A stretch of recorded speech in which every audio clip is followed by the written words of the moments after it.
if our people are going off with mental health illnesses or they're suffering from stress or anxiety, are they going to be productive? No, but do they still turn up to work? Yes, and that's what we see a lot of, and businesses are actually losing money due to presenteeism.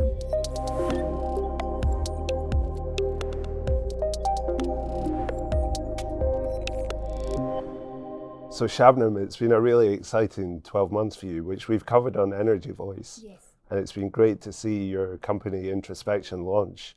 Tell us a bit about the journey to this point and what you've been up to. Yeah, okay. Well, the journey's actually been quite crazy. So I initially started my career as a psychologist in private hospitals, and I packed that up after about 5 years, and I joined the energy industry 15 years ago as a sales manager. And throughout my time in the oil and gas, as it was called then, we call it energy now. So yeah, throughout my time there, I saw a lot of pain with our people, both onshore and offshore. There's a lot of stresses and pressures. And I guess I also suffered from burnout.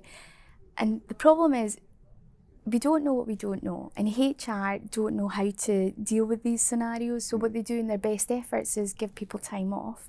And if you're actually struggling with poor mental health or depression or dark thoughts, having time off is probably the worst thing.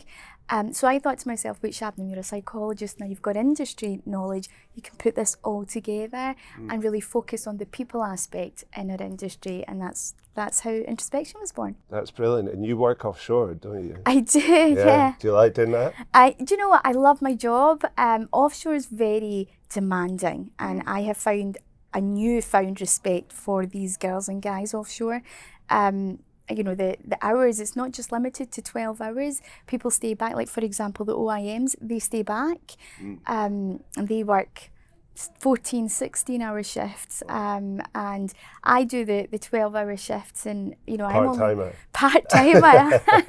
I know, don't ask them. And sometimes if I'm lucky, they let me start a bit later. Oh yeah.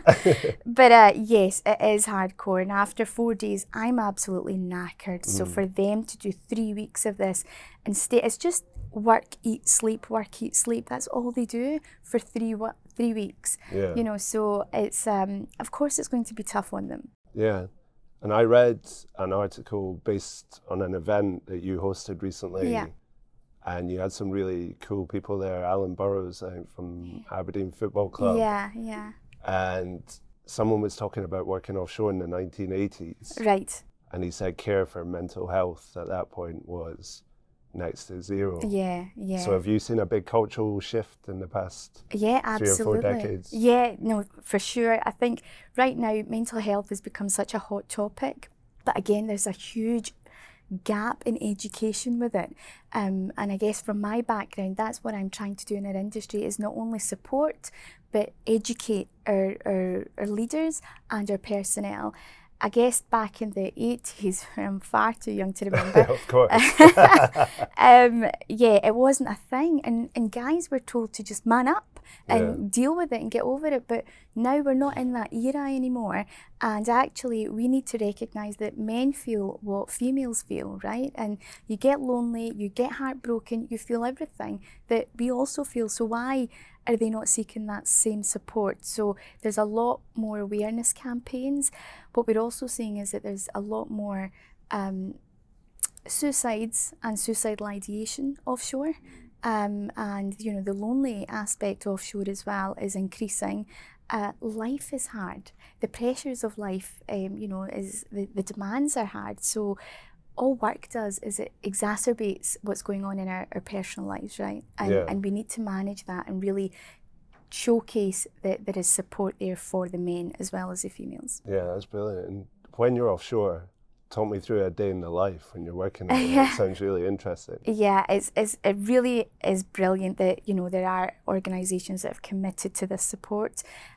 So I go offshore in the morning and I start off my day with a workshop. So it starts off with education. I will choose a topic, let's say it's resilience and confidence, or building resilience and reducing stress. And then the OIM will give me a meeting room, and that becomes my makeshift clinic. And then people just come in to speak to me as and when. And honestly, Ryan, my clinic is back to back. Oh, really? So it just shows if you give people the right space and where they can be heard and they know it's confidential, then they'll utilise that. That's brilliant. And then when you're onshore, bit of a change of scene. Yeah. This morning, I believe you were doing a keynote speech at an event. So, yeah, absolutely. Yeah, slightly different stride in terms of what the workday looks like. How does it go for you traditionally? Yeah, well, this is what it's great, and our industry is great for this because no 2 days are the same. And right now, May is National Mental Health Awareness Month. So right now, I think there's a few campaigns going on about mental health and promoting positive mental health.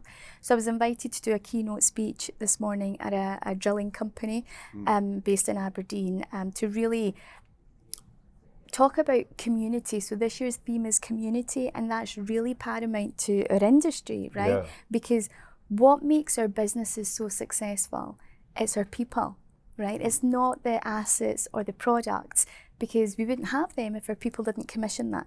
Yeah. So we need to look out for the community, and that was the message that I was really driving forward this morning with this drilling company. Oh yeah, that's brilliant. So the word community that you mentioned there, that really chimes with what we're doing at E-FWD. You know, we're creating this very fast growing, evolving community for the energy sector in the UK.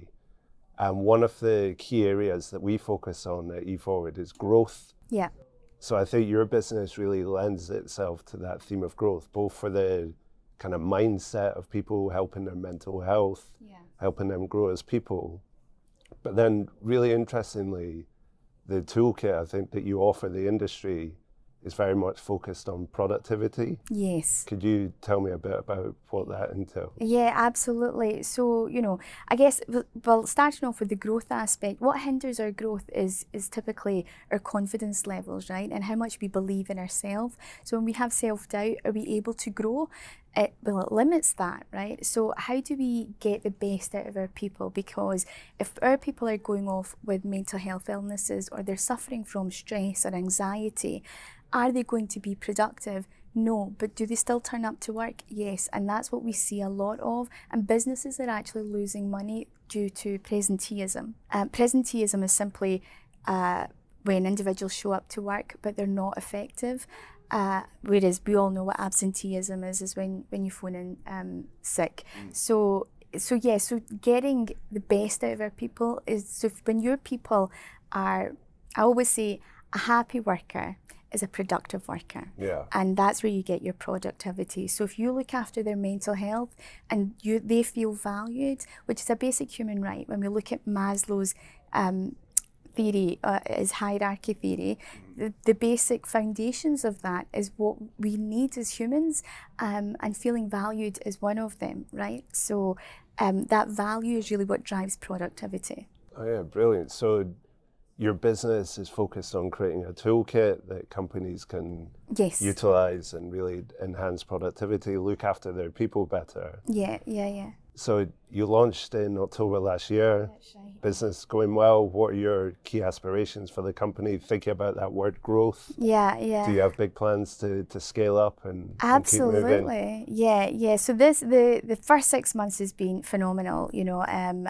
I am looking for psychologists to join my team, because I can't service everybody. And also we're now looking to move into the leadership support. So really, how do we get the best out of our leaders as well as our people, both onshore and offshore, and how do we make them good leaders? Because what we've typically done in the past is, or historically, is that we promote the person that's the best person in the team, but they may not necessarily be great leaders. So how do we get that from them? So that's our focus right now. But primarily, you know, I guess when I started off, it was really to shift the narrative of how we look at our people and our industry, and changing the focus from products to our people. Right, so I've mentioned at the beginning that actually your best asset, your greatest asset are your people. But now that we're actually realising this and we are investing in that,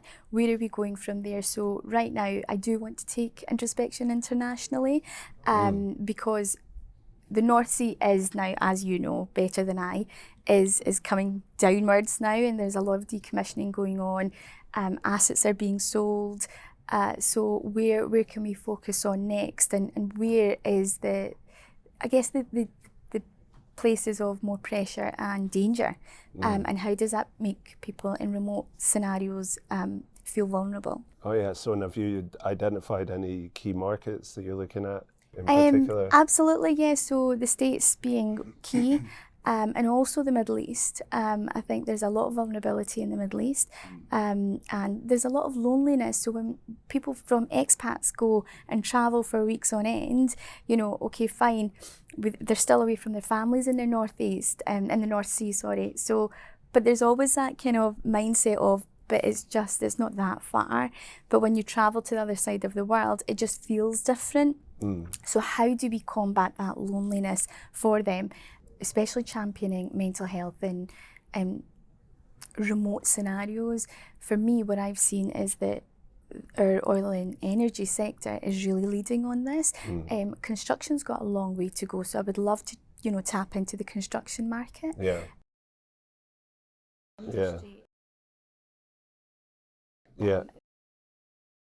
So actually, here's a good question for you, right? Energy transition, as you were saying, the North Sea, you know, potentially in a bit of a decline curve at the minute. But then we know that Scotland is a bit of a superpower for renewable energy. Yes. Is there opportunity in that side of the energy business for you to tap into? Or absolutely, yeah, there is, because, well, the talent's still the same, and there's still offshore work, and there's still, you know, people in remote locations, and there still are people. So wherever there's people, there is this mental health support and well-being support. So it doesn't have to be in remote locations. When we want to get the best out of our people, to make them more productive, to have a better business, then we need to really invest in our people. So anything from oil and gas to renewables, that transition, what we need to maintain as an industry is our talent.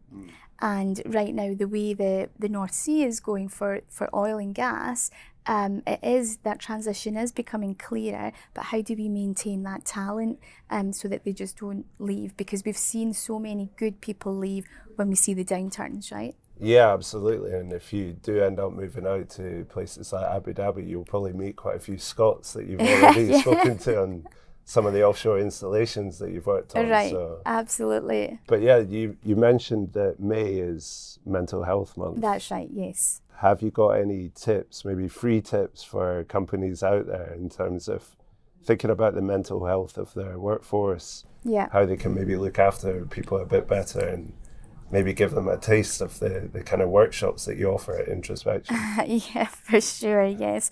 I think first and foremost is really provide the education to your people, give them the right tools. So there's we all want to help each other, but when it comes from a clinician and a qualified individual, then really get them the right support or the right levels of education. As an example, anxiety is the most common mental health illness in the world, right? We've all felt anxiety at some point in our lives. One simple tool to calm ourselves down in the moment is deep belly breathing, and that's something I teach in my workshops. What that does, when we're anxious, our brain produces or excessively produces cortisol, and what we need to do is bring that down. So when we take deep breaths, we manipulate the brain to produce serotonin, and serotonin is our brain's natural mood stabilizer. So as we produce serotonin, the cortisol comes down, and that's all from just deep breaths. You know, we see footballers take deep breaths before they take a penalty kick. And so it's a tried and tested method. So it's a really good way of really getting yourself back into focus and in the moment. Yeah, that's brilliant. So yeah, I think just wrapping up, we've really tracked the success story that IntrospeXion has been so far. We're only in May.